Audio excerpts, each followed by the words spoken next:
ఈ ఏడాదిలో తెలుగు నుంచి వస్తున్న పాన్ ఇండియా సినిమాల క్రేజ్ మామూలుగా లేదు. ముందుగా ప్రభాస్ నటిస్తున్న కల్కి పాన్ వరల్డ్ రేంజ్ లో రిలీజ్ కాబోతోంది. Young director Nag Ashwin science fiction మూవీగా తెరకెక్కిస్తున్న ఈ సినిమాపై అంచనాలు ఒక రేంజ్ లో ఉన్నాయి. అయితే మే 9న రిలీజ్ కావాల్సిన ఈ సినిమా 5-6 వారాలు వాయిదా పడింది.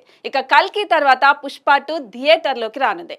ఆగస్టు 15న ఈ మోస్ట్ ఎవైటెడ్ సీక్వెల్ రిలీజ్ కాబోతోంది. పుష్ప పార్ట్ 1 చేసిన సెన్సేషన్ కు పార్ట్ 2 పై ఎక్కడ లేని అంచనాలున్నాయి. సుకుమార్ ఎంతో ప్రతిష్టాత్మకంగా ఈ సినిమాను తెరకెక్కిస్తున్నాడు. ఇక పుష్ప 2 తర్వాత దసరా కానుకగా అక్టోబర్ 10న ఎన్టీఆర్ దేవరా పార్ట్ 1 రిలీజ్ కు రెడీ అవుతోంది. కొరటాల శివ తెరకెక్కిస్తున్న ఈ సినిమాపై హై స్పైక్ ఎక్స్పెక్టేషన్స్ ఉన్నాయి. ఇక రామ్ చరణ్ శంకర్ కాంబినేషన్ లో వస్తున్న గేమ్ చేంజర్ పై పాన్ ఇండియా లెవెల్లో సాలిడ్ బజ్ ఉంది. నవంబర్ లో ఈ సినిమా రిలీజ్ కు ప్లాన్ చేస్తున్నారు.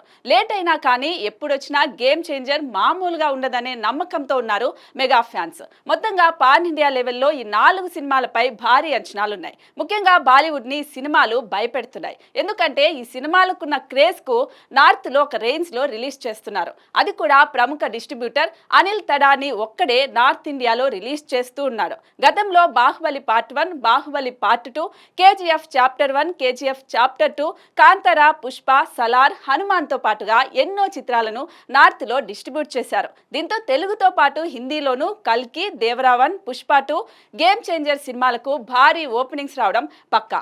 ఏదేమైనా ప్రభాస్, అల్లు అర్జున్, ఎన్టీఆర్, రామ్ చరణ్ ఏడాదిలో బ్యాక్ టు బ్యాక్ 1000 కోట్ల సినిమాలు ఇచ్చినా ఆశ్చర్యపోనక్కర్లేదు.